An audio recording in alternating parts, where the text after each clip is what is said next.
जय माता दी मित्रों, हमारे YouTube चैनल में आपका हार्दिक स्वागत है। आज मैं आपको हनुमान जी की एक साधना बताऊंगा और बहुत ही चमत्कारिक साधना है। इस साधना में आपको ऐसे ऐसे अनुभव होंगे ना कि ज़िंदगी में आपको किसी साधना में ऐसे अनुभव नहीं हुए होंगे।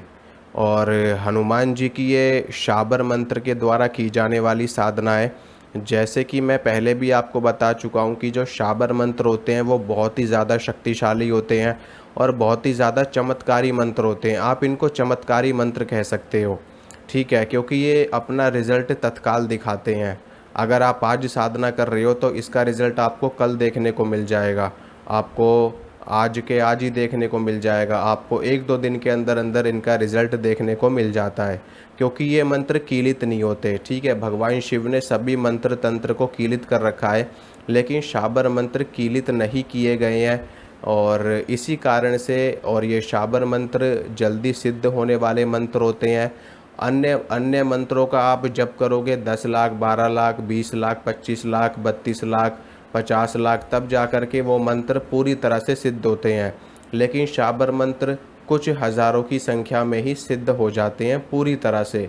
और जिस दिन से आप इन मंत्रों का जप करना शुरू करते हो उसी दिन से ये मंत्र अपना रिज़ल्ट दिखाना शुरू कर देते हैं। भले से आपको थोड़ा सा एक दो दिन में आपको समझ में ना आए या आपको महसूस ना हो शक्ति का, लेकिन कुछ दिनों के बाद में आपको शक्ति भी महसूस होने लगेगी। और इन मंत्रों में इतनी ज़्यादा शक्ति होती क्यों है? एक तो इसका कारण ये है कि ये मंत्र कीलित नहीं है, ठीक है, पहला कारण तो ये है।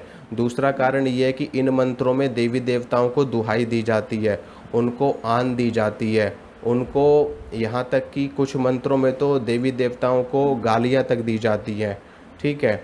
और इसमें कई प्रकार के मंत्र होते हैं, शाबर अढ़ैया होता है और बरभर शाबर होते हैं, कई तरह की पद्धतियाँ इसमें भी होती हैं शाबर मंत्रों में भी, लेकिन विशेष रूप से इनको शाबर पद्धति कहा जाता है। और ग्रामीण भाषा में भी इन मंत्रों का इन मंत्रों का प्रचलन बहुत ज़्यादा है ग्रामीण लोगों में, यानी कि जो लोग आपने देखा होगा ग्रामीण क्षेत्रों में रहते हैं या फिर शहरी क्षेत्रों में भी इन मंत्रों का प्रचलन बहुत ज़्यादा है। और इसी कारण से है क्योंकि ये मंत्र अपना तुरंत लाभ दिखाना शुरू कर देते हैं। तो आज मैं आपको हनुमान जी का भी एक शाबर मंत्र बताऊंगा और हनुमान जी की एक साधना भी बताऊंगा। इस शाबर मंत्र से आप हनुमान जी की साधना करेंगे तो आपको हनुमान जी की शक्ति का अनुभव बहुत जल्दी होगा, शीघ्रता के साथ होगा। तो चलिए शुरू करते हैं। सबसे पहली चीज़ तो ये है कि इस साधना में आपको ब्रह्मचर्य का पालन करना होगा। और ये 41 दिनों की साधना है। 41 दिनों की साधना मैं इसलिए बता रहा हूँ क्योंकि बहुत से लोग ज़्यादा संख्या में मंत्रों का जप नहीं कर पाते और वो लोग ये कहते हैं कि मंत्रों की संख्या कम हो लेकिन दिन ज़्यादा हो तो कोई दिक्कत वाली बात नहीं है। तो इसीलिए ये साधना मैं आपके लिए लेकर के आया हूँ। और 41 दिनों की साधना है। 41 दिनों तक आपको ब्रह्मचर्य का पालन करना है। जो लोग 41 दिनों तक ये साधना नहीं कर सकते वो लोग इस साधना को 21 दिनों के लिए भी कर सकते हैं, ठीक है, कोई ऐसी दिक्कत वाली बात नहीं है। आप ये साधना 11 दिन भी कर सकते हो, 21 दिन भी कर सकते हो और 41 दिन भी कर सकते हो। जितने भी दिन आपको श्रेष्ठ लगे, जितने भी दिन आपको लगे कि मैं ये साधना कर सकता हूँ, तो उतने दिन का संकल्प लेकर के आप ये साधना शुरू कर सकते हो। तो इस साधना के नियम क्या है, सबसे पहले वो आप लोग सुन लीजिए। इस साधना के नियम है, पहला नियम है ब्रह्मचर्य का पालन, ठीक है। दूसरा नियम है ज़मीन पे सोना, ज़मीन पे सोना दूसरा नियम है इस साधना का। तीसरा नियम है अंडा, मीट, शराब, ये सारी चीज़ें आपको नहीं खानी पीनी, बिल्कुल भी छूनी तक नहीं है। और चौथा नियम है आपको प्याज लहसुन भी छोड़ना पड़ेगा इस साधना में, क्योंकि ये हनुमान जी की साधना है। हनुमान जी परम सात्विक देवता हैं। और प्याज लहसुन छोड़ना है, अंडा, मीट, शराब, ब्रह्मचर्य का पालन, ज़मीन पे सोना, ठीक है। बस इतने ही नियम है इस साधना के और कोई विशेष नियम नहीं है। इन नियमों का पालन करते हुए अगर आप साधना करोगे तो आपको 100% रिज़ल्ट मिलेगा और भगवान हनुमान के आपको साक्षात दर्शन भी हो सकते हैं अगर उनकी कृपा हुई, उनकी इच्छा हुई तो, नहीं तो सपने में तो आपको दर्शन हो ही जाएंगे।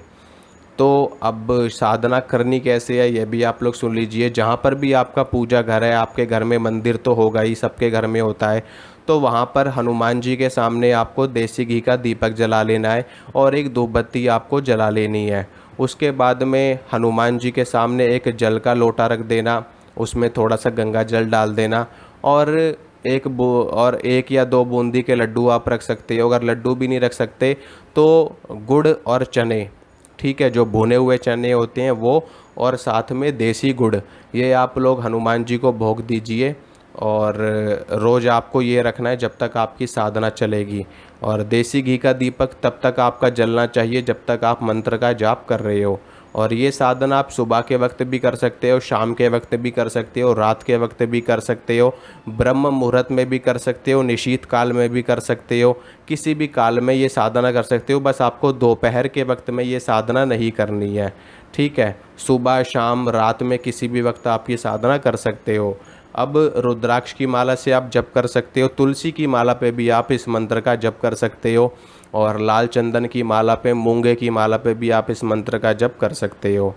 और मंत्र सुनिए, मंत्र इस प्रकार है। ओम हनुमान पहलवान, वर्ष 12 का जवान, हाथ में लड्डू मुख में पान, आओ आओ बाबा हनुमान, ना आओ तो दुहाई महादेव गौरा पार्वती की, शब्द साचा पिंड कांचा, फुरो मंत्र ईश्वर वाचा। मंत्र दोबारा से सुनिए। ओम हनुमान पहलवान, वर्ष 12 का जवान, हाथ में लड्डू मुख में पान, आओ आओ बाबा हनुमान, ना आओ तो दुहाई महादेव गौरा पार्वती की, शब्द साचा पिंड कांचा, फुरो मंत्र ईश्वर वाचा। ये शाबर मंत्र है, डिस्क्रिप्शन बॉक्स में भी लिख दूंगा इस मंत्र को, वहाँ से भी आप लोग देख सकते हो। इस मंत्र की आपको प्रतिदिन 3 माला करनी है, ठीक है। 3 माला आपको प्रतिदिन करनी ही करनी है। और 21 दिनों तक आप कर सकते हो तो 21 दिनों तक करो, 11 दिनों तक कर सकते हो तो 11 दिनों तक करो, और 41 दिनों तक कर सकते हो तो 41 दिनों तक करो। वैसे कोई भी साधना पूर्ण रूप से अगर कोई साधना की सिद्धि करना चाहता है कोई व्यक्ति, तो कम से कम 41 दिनों तक साधना करनी चाहिए, क्योंकि चंद्रमा पृथ्वी का चक्कर लगाता है और उसका चक्कर पूरा होने में महीना सवा महीने का समय लगता है। और इसी कारण से साधना भी जो हमारी होती है वो 40 दिन से लेकर के 45 दिनों तक करनी चाहिए। उसकी पूर्णता हो जाती है, साधना की पूरी सिद्धि उसकी 40 से 45 दिनों के बीच में प्राप्त होती है।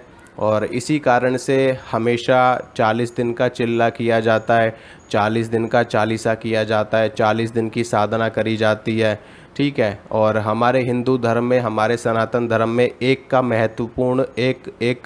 का बहुत ही ज़्यादा महत्वपूर्ण स्थान है। तो इसीलिए, क्योंकि ब्रह्म एक ही है, परमेश्वर एक ही है, परमेश्वरी एक ही है, इसीलिए एक जोड़ दिया जाता है हमेशा नेक के तौर पे। और इससे एक पॉजिटिव वाइब्रेशन भी आती है और ये बहुत ही शुभ माना जाता है हमारे हिंदू धर्म में। इसीलिए 11, 21, 51, 41 इस तरीके से लिया जाता है। तो आप ये साधना 41 दिन की करोगे तो बहुत ही ज़्यादा उत्तम है। जो लोग 41 दिन तक नहीं कर सकते वो कम दिनों की करें। तो आशा करता हूँ ये है इसमें। और जब आप मंत्र का जप कर लोगे, मंत्र की 3 माला करने के बाद में मंत्र का जप हनुमान जी को अर्पित कर देना है और गणेश जी को प्रणाम कर लेना साधना शुरू करने से पहले, क्योंकि वो अग्र पूजा के अधिकारी हैं, रिद्धि सिद्धि के दाता हैं। तो उनको नमस्कार कर लेना, भगवान शिव को नमस्कार कर लेना, क्योंकि शाबरी विद्या भगवान शिव से ही प्रचलन में आई है। आगे जाकर के इसे मत्स्येंद्रनाथ और गुरु गोरखनाथ जी ने इसका खूब प्रचार प्रसार किया। तो भगवान शिव को प्रणाम कर लेना, भगवान गणेश को प्रणाम कर लेना। और हनुमान जी क्योंकि राम जी के सेवक हैं, वो बिना राम नाम के वो कहीं भी नहीं जाते, तो भगवान श्री राम को प्रणाम करना, भगवान श्री राम का नाम लेना 3 बार, 5 बार, 7 बार, 11 बार, जितनी बार भी आप लोग ले सको भगवान श्री राम का नाम लेना। फिर उसके बाद में हनुमान जी के मंत्र का जाप आप करो। और जब आप हनुमान जी के मंत्र का जाप पूरा कर लो तो उसके बाद भी 2-4 बार राम जी के नाम ले लेना, जय श्री राम के नारे लगाना, जय जय श्री राम की उद्घोषणा करना। और उसके बाद में अपना जप हनुमान जी को समर्पित कर देना। इसी तरीके से रोज़ आपको साधना करनी है। विशेष रूप से ब्रह्मचर्य का पालन बहुत ज़रूरी है और सात्विक भोजन बहुत ज़रूरी है। इसमें भोजन आप कुछ भी करिए, कितना भी करिए, कोई आपत्ति वाली बात नहीं है। बस आपके भोजन में प्याज लहसुन नहीं होना चाहिए। बाकी अंडा मीट शराब तो बहुत दूर की बात है। ठीक है। और हनुमान जी को जो आप भोग अर्पित करोगे उसमें एक तुलसी का पत्ता अगर हो सके तो डाल देना, अगर नहीं भी डालोगे तो भी कोई दिक्कत नहीं है। बाकी सच्चे मन से साधना करना, सच्ची भावना से साधना करना, आपकी साधना अवश्य फलीभूत होगी। क्योंकि सच्चे मन से किया कार्य, सच्ची भावना से किया कार्य हमेशा सिद्ध होता है, हमेशा फलीभूत होता है। तो चलता हूँ दोस्तों, मिलूँगा आपसे अगली वीडियो में। वीडियो अच्छी लगी हो तो वीडियो को लाइक करना, वीडियो को शेयर करना, चैनल को सब्सक्राइब करना। मिलूँगा आपसे अगली वीडियो में। जय माता दी।